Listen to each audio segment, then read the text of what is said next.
everyone, Joe here from ActionX. Welcome to What's on the Tube, or welcome back if this is your 8th and final Season 1 Heels episode review. This is the end, and I'm already going to jump into it. No whippy remarks, no pondering on what's been going on in my life lately. This fucking finale was beyond perfect. I think this is probably the most well put together. I haven't seen a first perfect season of a show since a long time. It's been a long time. And I've reviewed so many shows on this show, and I've seen a lot of shows beyond that. And when it comes to perfect first season starters, this is freaking perfect. It really is. I commend the team for putting on a finale that not only leaves you satisfied at this story, but leaving you wanting more. It's one of those rare cases where they're not teasing you for more.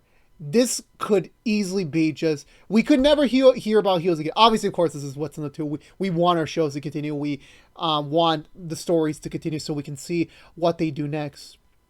With Heels, it's clear, let's say hypothetically, if we sadly do not get a season 2 renewal, which will be a damn blasphemy shame by Starz,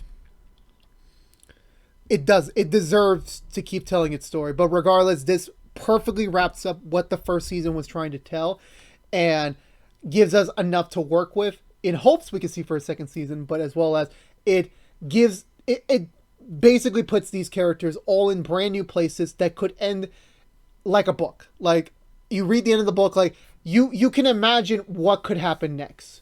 But at the same time, if you were just to leave it as is, you said your piece and you're done, this definitely just feels like one of those moments where it's like, there's a part of me that, if we never get to see this world again, I'm at least satisfied with the way they ended it off in order to be comfortable with that fact. So let's go through the Butcher recap and talk about this finale, this hell of a finale of Heels.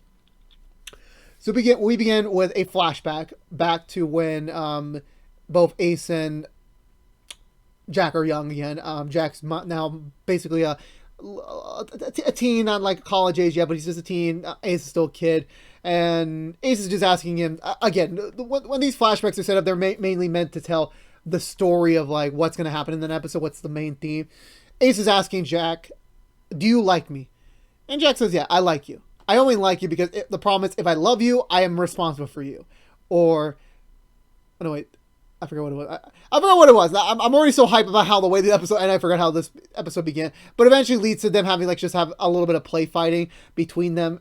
Their father notices that from the distance, Tom being, of course, more likable to Ace than to Jack.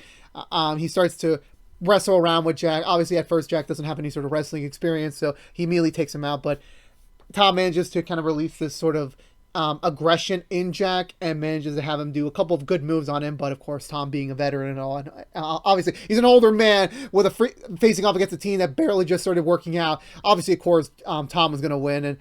And same thing as before, it echoes to, I don't know if it was last episode or episode 6, when we got the flashback when Tom and Jack, before he more along the lines of months before Tom killed himself, the whole phrase of don't, if you say something's yours and something along the lines of Ace is not yours. Ace is not your property, so leave him the fuck alone. And then we come back to where we last left off last week, where Jack just beat the hell out of the FWL or D, the Dystopia people, the Dystopia leader. He easily kicks his ass, and Ace is just watching from a distance with a. Again, we're just in a mix of emotions, but that's on hold because the crowd and the freaking Jack doing that Quicksilver moves, he sees the cam go across and he's like, whoa, it's damn, Stephen Amell still got his superhero instinct even on a wrestling show. The leader organizes all of his people to attack them and get them. And honestly, if this was a longer season, let's be honest, we would have gotten an episode where Jack and Ace were going to be held hostage. Let's be honest. If this was a proper 13 episode season, we probably would have gotten that episode, but we don't. Jack does get taken down quickly, but Ace comes back for him and pushes the guy off him, and they start both running out of the wrestling league. I really would have loved it if this was like one of those like one continuous shot moments where like we just see them like kick out. It's multiple camera shots and stuff like that, so I don't really mind that much. It still was a pretty cool sequence for them to escape and get away at the end. Which they thankfully do. But you definitely get to see an Ace, like he's still torn about his emotion. Like, is he happy? Is he angry? We don't entirely know, but they make their getaway and escape pretty quickly. While on the car, Jack's about to chew out Ace, but Ace does see like, yeah, I made a mistake. I did come out to Florida just to kick this guy's ass, but he got persuaded with booze, drugs, pussy. We're being honest there. Let's be honest there. And they're starting to see the fine line between them. Ace's morally comments like, he got to listen to me. He heard what I wanted. But Jack said like, look, that's how he lured you in. Like he said, oh, what do you want? And then after a while, he'll cater to your needs. But then once your usefulness is done, he's going to throw you away. That's how it's going to work out. So they're kind of like at a weird like stalemate kind of thing. Like they're not angry at each other, but they also agree like, yeah, this wasn't 100% like anyone's fault here. Well, there is some fault on both sides, but regardless of the case might be. Back at the Dystopia ring, the leader's chewing out all of his wrestlers for like not coming out to help him out. And everyone felt, we thought you were cutting a promo or something. We didn't want to bother you. He was like, yeah, being punched out by our fucking rivals is a promo, all right. Let's be smart over here. Rooster smirks at him, but of course, obviously, him being the new guy, everyone's like, yeah, you're not allowed to do that until you say what's on your mind. And Rooster's being honest with them, like, you just got your ass kicked by your enemy. Like, that's what just happened here. And of course, Rooster's like, not of course, like, he's pissed at the fact that he knew that, yeah, the plan was to eventually give Ace the belt pretty quickly. And Rooster, who finally got a taste of the belt, it's like, me giving up my belt is a conversation we're going to have. It's not something you decide, it's what we're going to have. But Rooster does bring up a point that, like, if you really want to bring it back to them, bring it on their home turf, get payback at the state fair and, ruin their big night there, which is, like, teasing to come. Jack drops Ace back at their house, and they share over the commodity of, like, beating up all those people and, like, actually doing that sort of thing. It was a cool moment between them, and Jack does admit, yeah, the plan is now for Ace to be the new champ, that Jack and Bill are going to team up on him. They're going to easily take him down, but then Ace is going to make a comeback and win the belt finally, and finally gets and becomes the face again. So that's the plan. Hopefully, that is the plan, and they have a lot of rehearsals to do it. Ace has kind of settled down a little bit. He finally gets to see what's going on. Jack returns home, but of course, after last week's revelation, he finds the house empty. Stacey left. His son left. They're staying over at a friend's house, because obviously Stacey's aware of what Jack did to Ace back in episode 3 with the whole Kleenex issue. So she's really mad at him about that. Again, Jack, very poor decision to put your name and everything in an order sheet. Very, very stupid. No offense. I know, like, Stacey joining the marketplace was like not the plan, but still, like, it doesn't align very well. Going back onwards for the next day, I want to say, yeah, I forgot what sequence it goes to, but I know Crystal is passing by one of her neighbors, and she tells her that, even though that all the neighbors still think Stacey's still, not Stacey, Crystal's still in the DWL. She's not. She said she quit, and she's not going to be at the fair. She wants to move on to new ventures and, figure out her life again. And, it's all said and done well for the time being. And then big old Wild Bill shows up. And honestly, I knew this wasn't going to happen. I thought for a brief moment they were going to hook up for some reason. I'm like, okay, I know that they didn't set that up for that, but knowing Bill, I thought for a moment he was going to try. Thankfully, Crystal was, like, very smart to, like, say, hell to the hell, no, I don't want to listen to anything you have to say. But Bill's there with an offer that he wants her to be his new bunny valet, which is a common staple in the Wild Bill wrestling circuit, that he always has a rotating cast of actors portraying his valet called, I forgot, Batshot Bunny? Badass Bunny? I forgot what it was, but it would be her chance for her to get back in there, get back in the DWL, kind of like, redeem herself for everyone else. And at first, Chris is like, I'm not with it. This is not what's in my path. I definitely want nothing to do with you. But she ponders for a bit and decides, why not? Why not? Well, what's the worst that can happen? Obviously, she's not going to let Bill, have sex with her. So that's definitely not going to happen. Ace meets up with the baby daddy, I forgot his name, the guy who quit wrestling to be a father. They meet up. Ace tells him the good news that he's gonna be the champ by next week, and he's gonna be a face again. And he's, of course, obviously now being out of the league, he's like a little bit uncertain that is going to stick to the plan. But he does tell him, like, yeah, you deserve to be a face, and we'll see what happens, basically, because you know how Jack is. He could change anything at the last minute. But Ace, now wanting to start to seem like a good guy, decides to do a recovery tour of everything he's done. And what I mean by that is just go to the lady from the first episode. Also, a lot of things about this episode is that we're coming really full circle. That's the thing I love about this episode. We come full circle. It's mentioning a lot of things that happened in the first episode, and it's just showcasing how much these characters have grown and changed. And, even though it's been for a month or so for them, a lot has happened. Really a lot has happened. They're kind of ready to move forward and figure out next. In this instant, Ace is trying to make do with the cashier that he called, fat, and, brought up a memory that his dad supposedly said about her when they were kids. And he tries to apologize to her about saying, come to the fair, I think you'll have a good time, she's not buying it. She's like, no, I can't buy tickets to the fair. They're sold out. So, also later on, Ace comes back with tickets to kind of prove his point, and it does actually succeed in, winning her over.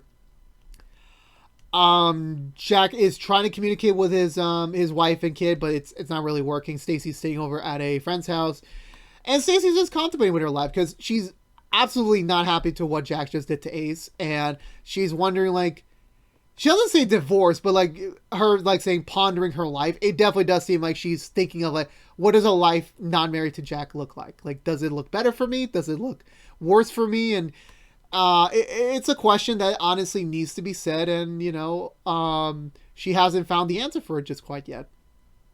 So we kind of get a training montage throughout the next few days of Jack, Ace, and Bill wrestling training for the big final match, and it seems like they're kind of making friends a little bit. Speaking, while Bill's still himself, he's still the arrogant asshole he is, but he's warming up to them a little bit, just quite a little bit, not too much, not really too much.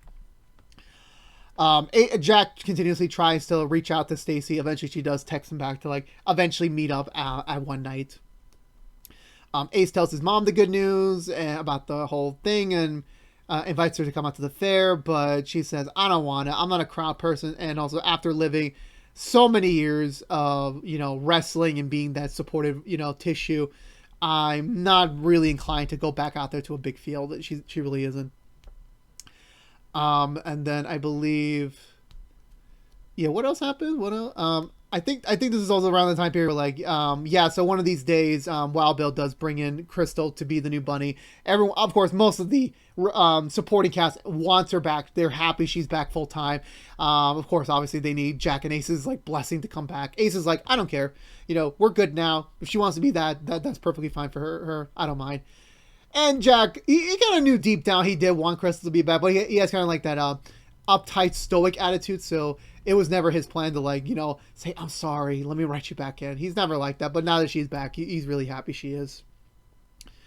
And so we don't get to see the rehearsals yet, but we don't see any rehearsals between them. I remember the last thing I do remember seeing before we leave Duffy is, I want to double check before I go any further. Yeah, so the last thing I remember was Jack goes out to meet with Stacey, and they have an all-out discussion about, Jack's behavior over Ace. And again, Jack was aware what was going on with ever since episode 1 about, the reason why he does this sort of thing to Ace is he wants to protect him, because he fears that if Ace is going to go out there in the world still, let's say hypothetically, Jack let Ace win the belt back in episode 1.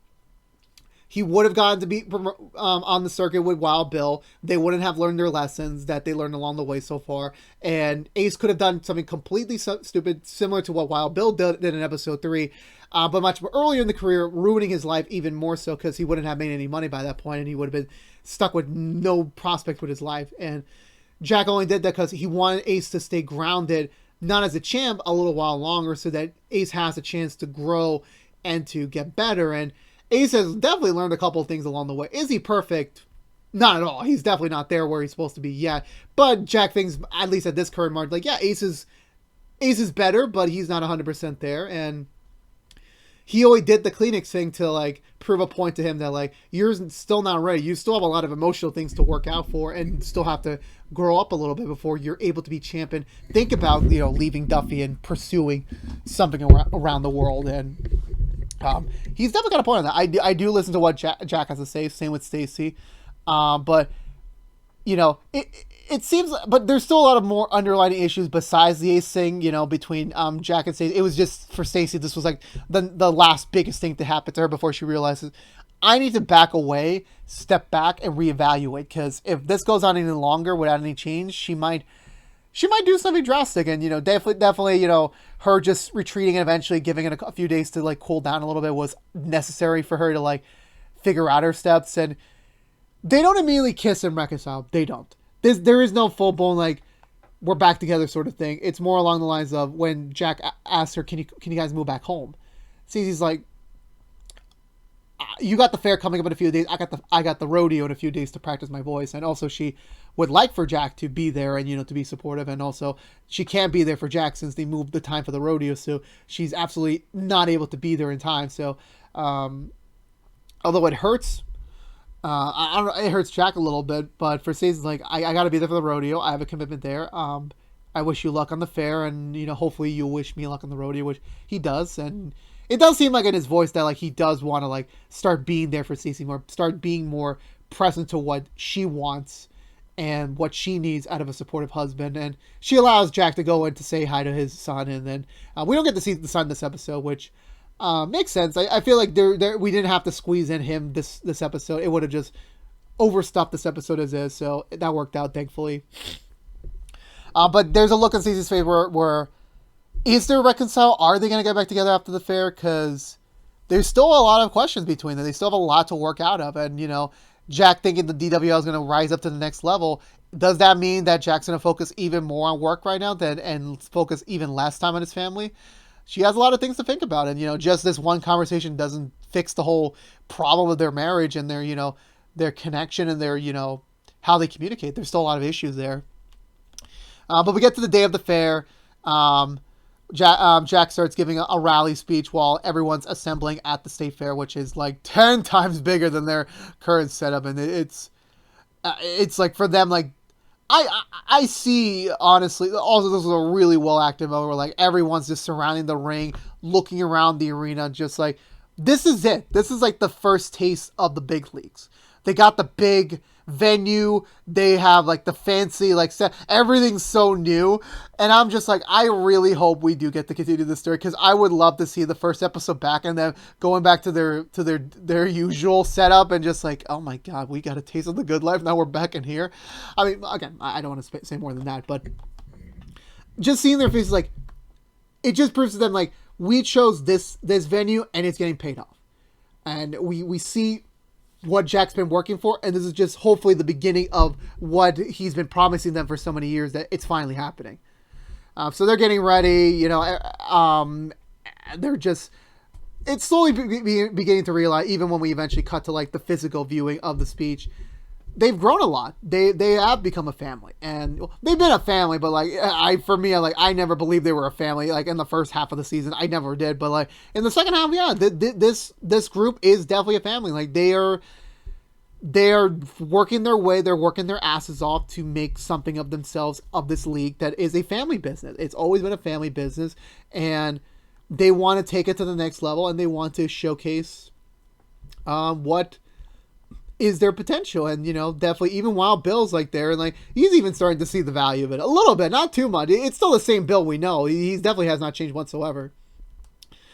And yeah, it's a very nice moment for them, to celebrate. And then we start the preliminary matches, just seeing our usuals just fighting each other, and I can tell in their faces, like, again, I know it's just an acting moment, but like just seeing in their expressions, just like they get to do this, what they love, on a bigger venue, on a bigger, stage, is just, for them, it's amazing. It's awesome. We cut back over to, sadly, some setup moments for the big final shots. While Bill sadly takes some drugs, because this is what I said. Wild Bill ain't gonna change. Never gonna change his core. He's freaking what 40s, 50s now. So it's like he ain't gonna change whatsoever. And this thing really fucks him up a little bit too hard.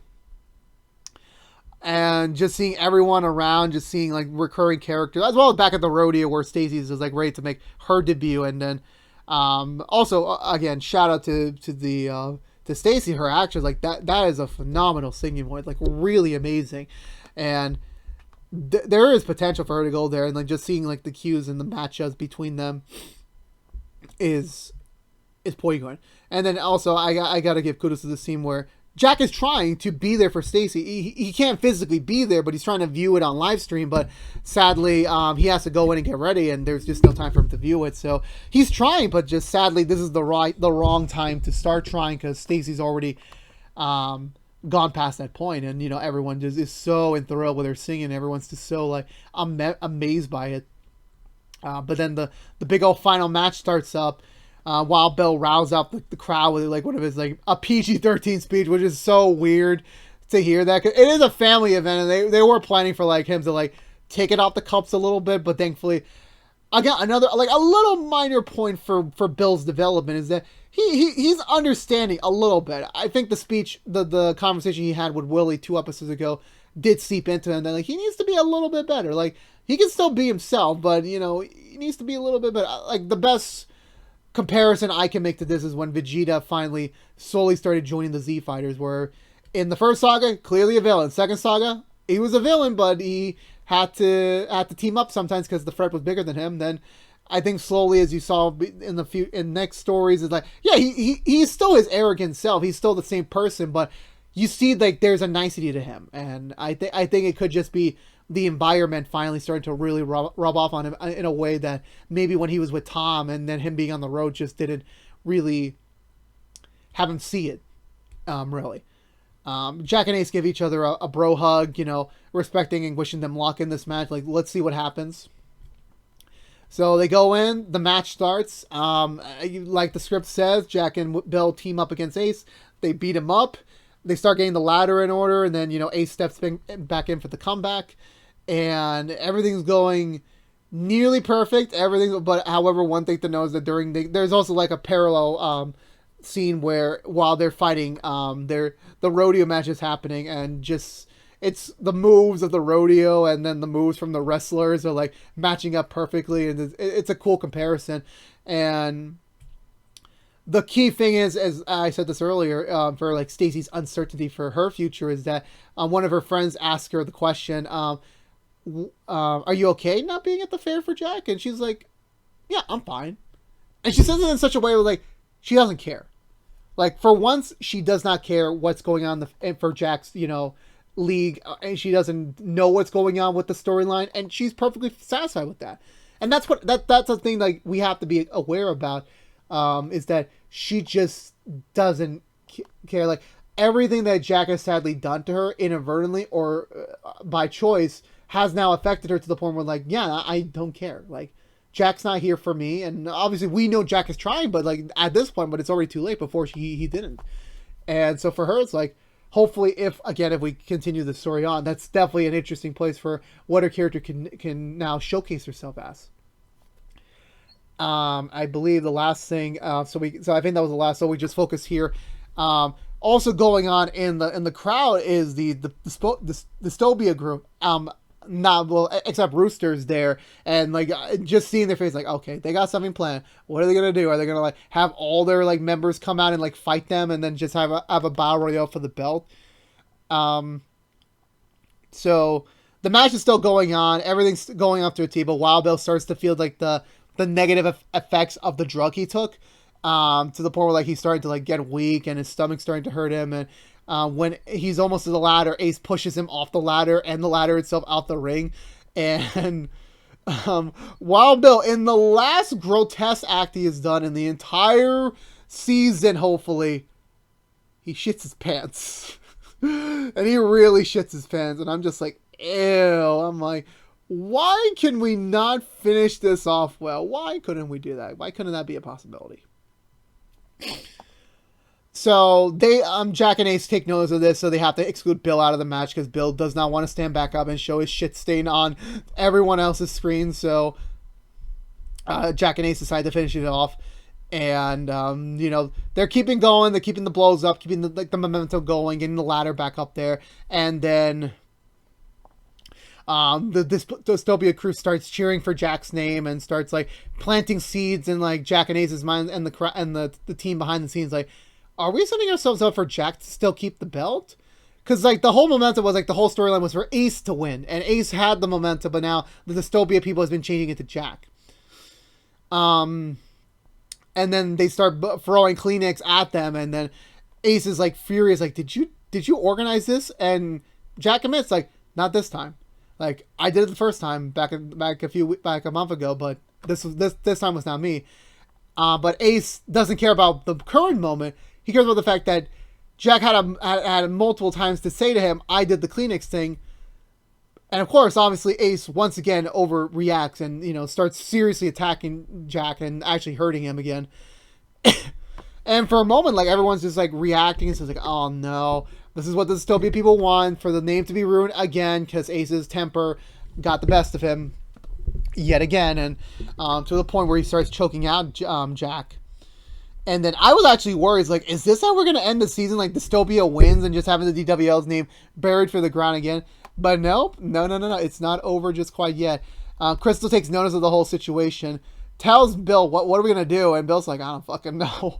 I don't really know. I don't care. I'm just sitting down. I'm just laying down here till, like, the crowd's cleared up.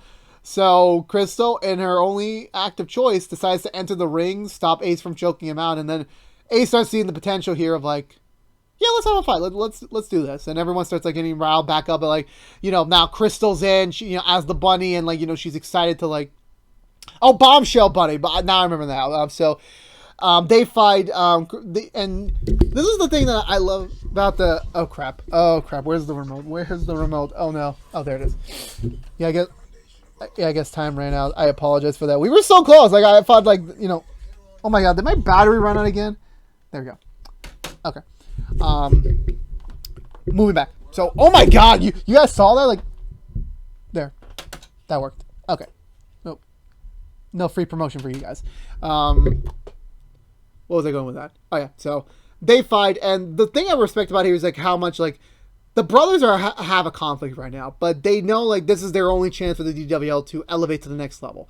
And they see Crystal as like, maybe this is how we shepherd in our next stage, where like we can have a female champ. So Ace goes along with it. He lets Crystal take him down, and then for once Jack is listening to her, is like, okay, what can you do right now so that you can win this? And she suplexes him, and I'm just thinking to myself, oh my god, freaking this tiny like woman is like lifting a freaking over 200-pound muscular man over the ring, and I'm just like flabbergasted, and I'm just like, freaking damn, they just did this, and they set her up to win. She gets the ladder back up, and this obviously like, no. If there's one thing I don't want her to win, because everyone's happy. Like, I'm gonna get in there, I'm gonna take the belt, and the DWL is over because he's never gonna get back that belt. But thankfully, Wild Bill, in his last, I'm gonna call this like the Vegeta moment, where like Vegeta at the end of the Cell Saga, he throws in his final attack at Cell to like get the victory. Wild Bill literally gets back up, shows his shit stick, and stupidly the Dystopia leader decides to close the damn gate before he gets, like, first of all, what do you care about? Like, you have a time limit here. Why do you care about closing the gate? But it doesn't matter because Wild Bill gets one good attack on him and it takes him down. I'm just like, Wild Bill is definitely not redeemed 100%, but I will give him credit. This is a great sign for him. This is showcasing he does care. Maybe he does really care about Crystal. And then Crystal gets the belt. And she wins. She becomes the first female champ of the WL history. Everyone's excited. Everyone's so up in the air. And for Jack and Ace, to her, is happy. Like, Ace realizes, yeah, I'm not ready to be champ. I don't think I was worthy to be champ, but Crystal does. She's went through so much in this season that, like, next to Jack and Ace, she was the third character, the third lead.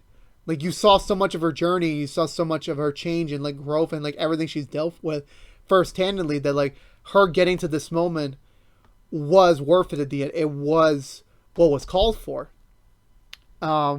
So, but they both looked at her with like, they're amazed, they're excited for their future, and they're very happy for how it ended. Like, it definitely wasn't scripted, definitely wasn't planned, but they did it to save the day. But then Jack and Ace look at each other. For Ace, at least he realizes, yeah, I'm done with you. Like, I can't be around you right now. And he gets back up, leaves the stadium, and then we get the last camera shot at his very bulgy chest, and that's where we end, hopefully, the first season of Heels. Otherwise, the end of Heels, as in this story. So, I said this before at the start. I'll say it again. This was by far, this was the best end they could do for this story. The story ended so perfectly.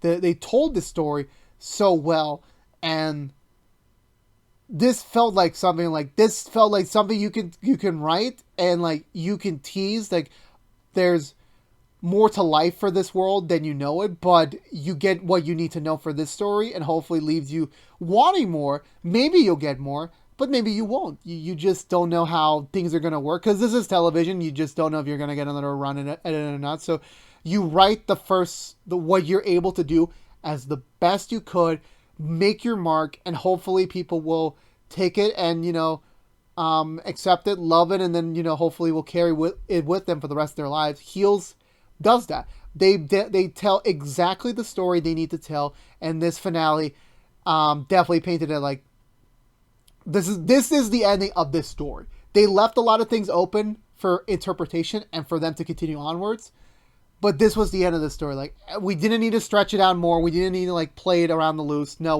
this is exactly how it's going to end. And for me, of course, obviously I want to see the story continue, but for me, this was amazing. The dynamic between Steven and Alexander as actors, as these brothers. This episode played with their emotions so many times. Like, they were up, they were down, and sadly they're still down, but it leaves you, hopefully there's some hope that they'll finally be able to recover from this, but we don't know yet. Stacey uncertain about her future is another thing that was like, the actress played that really freaking well, while Bill's somewhat small change, to be a better person. It was felt. I definitely accepted that. He still has a lot of fucking problems, but, he still very much stood as, like, he's grown a little bit.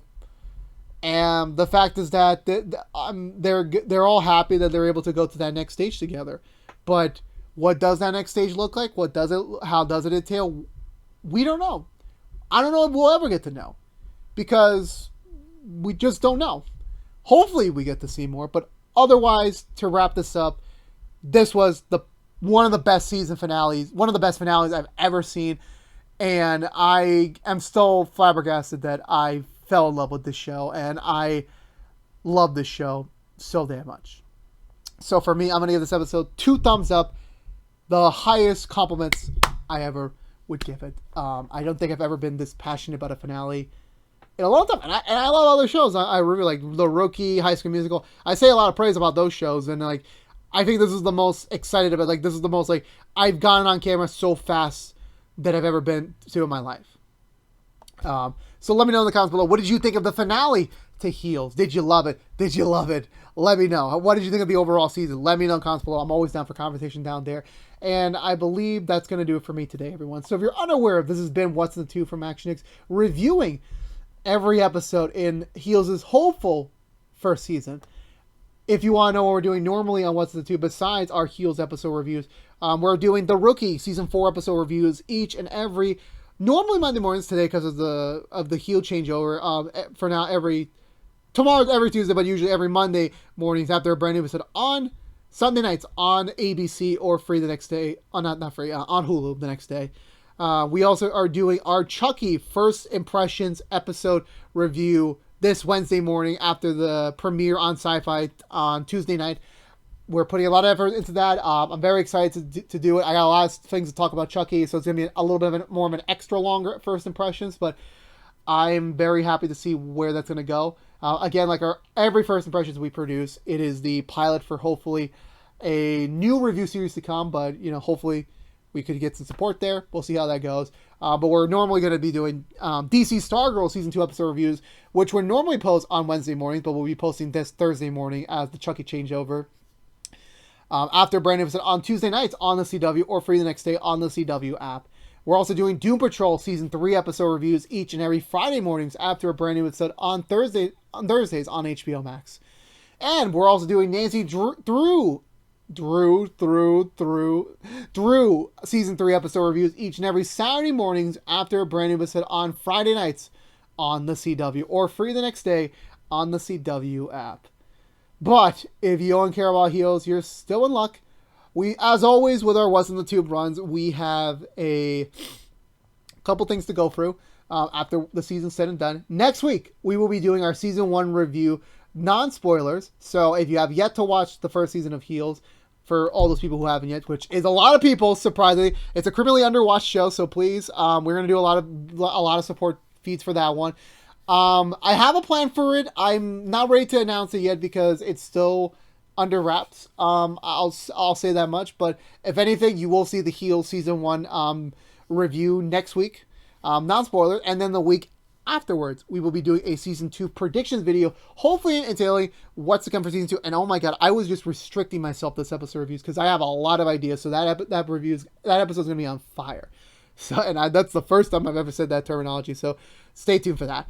But again, if you're unaware, this has been What's the Two from ActionX. If you want to see more, please subscribe to us on youtube.com/ActionX videos. Like, favorite, share this review if you want to, but it helps us get it out there to other healers in the world. It helps us beat up that YouTube algorithm that hates me ever so much in life, and as well as sharing us for free here on the interwebs.